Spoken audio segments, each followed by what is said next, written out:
So how much of this had your dad figured out, and how much of this did you have to forge your own path and trial and error and A/B Yeah. test? And Yeah, no, I mean, yeah, a lot of that. I remember actually growing up, with, hearing arguments about, amongst my parents about financial things. Let's say, when, September, 11th happened in 2001, LASIK basically just crashed overnight. And so my father built this huge multi-state LASIK business, had multiple lasers on loan. He had mortgaged his home to buy these lasers.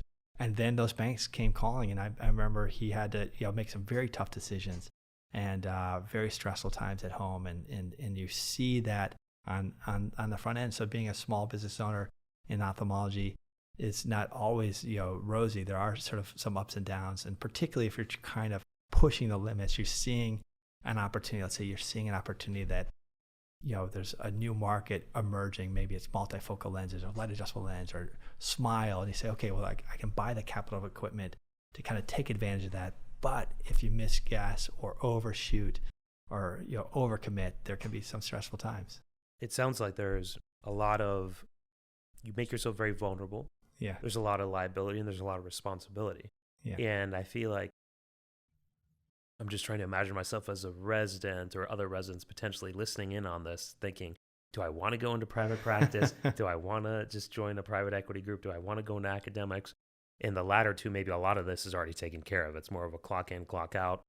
You don't have to deal with the business, the administrative side of things, the stress about marketing and being responsible for patient reviews and that sort of stuff.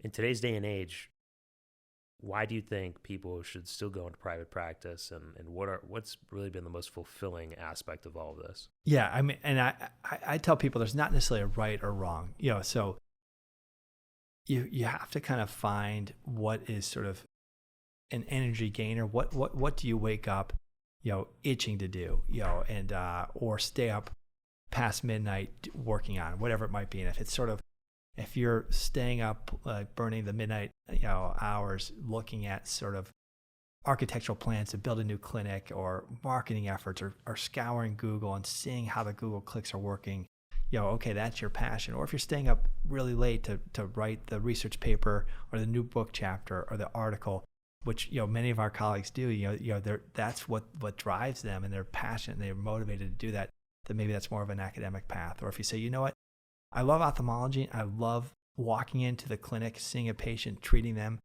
Man, when I'm home, I like riding my bike or surfing or whatever, where you have a more broad spectrum interest. At that point, owning your own practice may not be worth it for you. That extra stress for something that may not be your passion is probably not worth pursuing. So I tell people that, there's not necessarily right or wrong. Some people might say, oh, but if you own your own practice, maybe there's going to be more financial reward. Well, maybe, but maybe you're working twice as hard to gain it. And so, there's some value, to sort of, having other things, having time. And so there's that time value.